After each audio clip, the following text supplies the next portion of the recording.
Dreamville DJ Drama D-Day, a Gangsta Grills mixtape. And let me tell you, the first track of the mixtape, Stick, it sets a tone for the rest of the project that I feel wasn't able to match up. This was one of the best ways you could introduce just everything going on here. By introduce, just best way to put your foot through the fucking door, smash that shit, get the strap like we're getting it in this video, because Stick is explosive. It lives up even to the cover art. When you got them planes in the background, you hear the guns shooting in the instrumental. Loving it. We got J.I.D, Kenny Mason, J. Cole, and Sheck West, which is a pleasant surprise.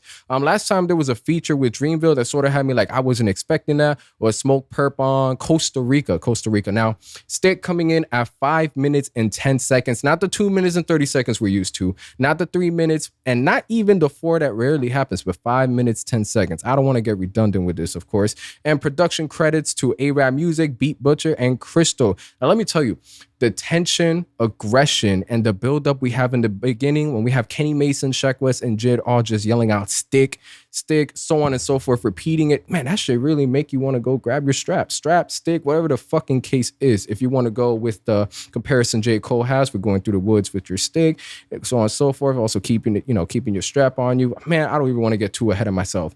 When I first heard this on the buildup towards J. Cole part, I'm like, yo, I really want to hear J. Cole yelling bitch along with everybody else. But J. Cole gonna stick to what J. Cole do best. With that being said, going down, Kenny Mason roll down the window on the refrain, and then we get the first bars of the track. Let me tell you, hand on my dick and my hand on my gun. When I heard J say that, I just looked at my left hand, I look at my right hand, I was looking at my girl, I'm like, yo, that shit was tough. This shit got me looking at my hands right now. One is for shooting, one is for fun. Niggas tripping off the 151, Black and Miles burning under the sun. By the way, for those of you guys on streaming platforms, you know the deal here. You know how it goes. But I'm going to be uploading visual videos on YouTube. This will be the first episode. So if I sound a little bit out of my element, it's because I'm getting used to the lights, getting used to the hand movements, so on and so forth. If y'all interested in that, going to YouTube. For those of you that are familiar with me from, of course, Vivid Nectar and on YouTube, y'all get to see me in person. Feel free to enjoy the content.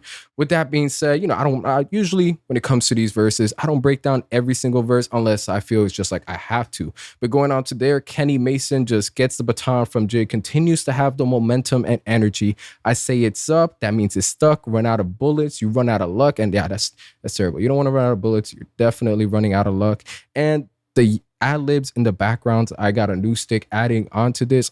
It's a crime if you're listening to this and it's not like on maxed out. If it's not maxed out and you're listening to this track, you're doing a crime against humanity, crime against yourself. You need to get yourself together. All right, eye movement in track.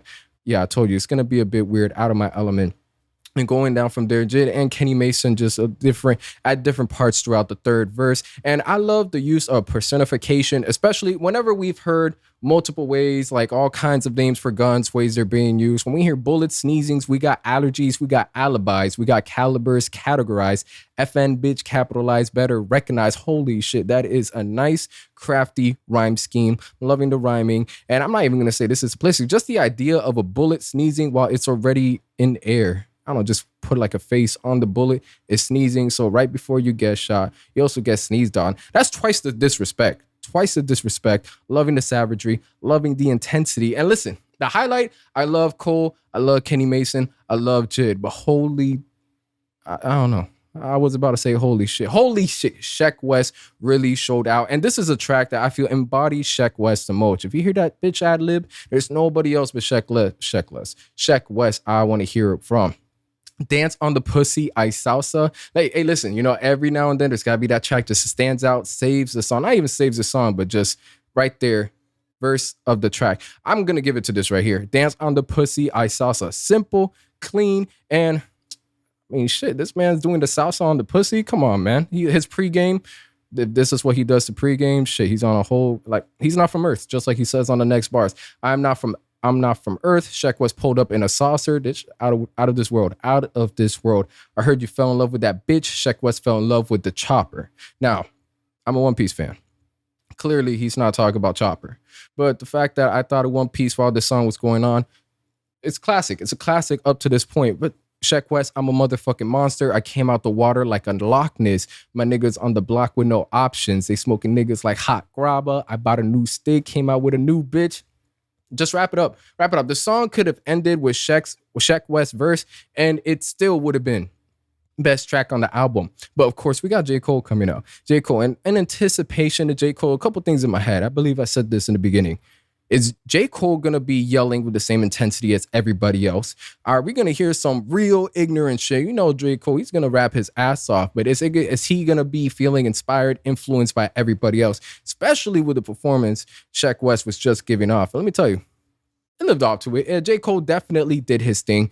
Would I say this is better than some of his other verses of the year? Yes, just because of the instrumental and what's going on here. Anyways, pray for me. God's got to play for me. Me and them are not standing adjacently. Thirsty for the clout, talking too brazenly. Bullet hit his mouth. At least he died tastefully. Y'all ever tasted a bullet? This is a serious question. Have y'all ever tasted a bullet? I'm not saying y'all got shot in your mouth. Have you? I never have, but I don't know. I would like to say it tastes like coins, pennies, nickels.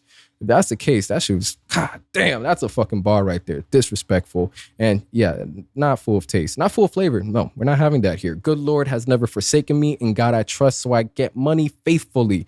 And I'm just going in with the production in the background, as aggressive as it is, and just bringing the Lord's name, the juxtaposition we got here. Only J. Cole could do this. Only J. Cole. Not just occasionally got to make cake every day like I work for a bakery. Simple. I enjoy baked goods. You enjoy baked goods? You like stuff from the bakery? You get the reference here. It was all right. I know you pussy. The secret's not safe with me. You crazy. You think you gonna take for me. J. Cole flexing, he got 100 mil. As humble as he wants to be, he don't got it. You're not going to take anything from him with this being right here. Yo, I'm just loving the fact that he's just been on his braggadocious shit since the off season. I've been loving the hunger that you're able to hear from J. Cole. Here we are 10 years in, and again, he's sounding hungrier than ever, and like he's genuinely having fun with the music. J. Cole definitely being more open to features and collaborations is one of the best things he's been able to do, not just for his music, but for his career, since I believe it was 2018, right before the Dreamville tape, whenever he went on that featured run. Might be a little bit off with the dates, but I'm pretty sure that was it. Let's see. Not for store and treat my problems like Orkin. I call some niggas I know that's gonna spray for me. Shit, you know, the other verses I wasn't gonna rap it all, but this one right here, I got to. Let me tell you right here, I'm about that too with the 6, so I'm basically repping more shooter than Rich Paul's agency. Rich Paul's agency is pretty deep. I mean, we got LeBron's second greatest player of all time in there. Now, he might not be the first person as far as shooters, but he's shot the ball, I will argue, a lot more than 90% of the league throughout his career, throughout all of his seasons. I know I'm getting a little bit too deep into this LeBron tangent, but it's progress, right? They get to clutching, you best get to ducking like 6'7" niggas that's dunking for Oregon. We're done here. But wait, there's more. Money so long, if I start in the South and spread this shit out, I'd be touching like Portland. So it's no wonder I'm walking with caution. I know that God got his grace with me, but I'll still treat a ride through the hood like a hike through the woods. Got a stick that I take with me. That's it. Like, track of the entire project. As far as J. Cole verses, I could definitely, I'll have this for you guys where I break down his best verses for the year. This has made it into the top 3. Just the energy we're getting distributed here. The whole thing with the tasteless bullet that I just had to break down for y'all. Bullet hit his mouth. At least he died tastefully. Hearing that shit coming from J. Cole, you gotta love it. And then from there, of course, we get the hooks, we get the sticks, and that's it for the track. This is a collaboration that I wouldn't say is completely out of this world. I'm happy that it's here. And just, the small things add up. The cover of the mixtape itself, you see the bombs, you see the airplanes, hearing all that I was going to say firepower, but just hearing all the weaponry in the background with these verses coming at you at this intensity. Amazing track. You know how the ratings here go. I'm not going to give this just 1 beef Wellington with the sauce, not even 2 beef Wellingtons with the sauce. We're going to give this 3 beef Wellingtons. For those of you that aren't familiar with Chef Ramsay, I don't know what to tell you. I've never even eaten a beef Wellington either, now that I'm discussing this. But that's it. That's the rating for the track. Let me know what you guys think about this right here. And again, I know I'm a little bit out of my element. For those of you guys seeing me the first time, what's up? For everybody else that's listening to me right now, we know we got a couple more episodes before we done for the night, right? That's going to be it. I'll catch you next time.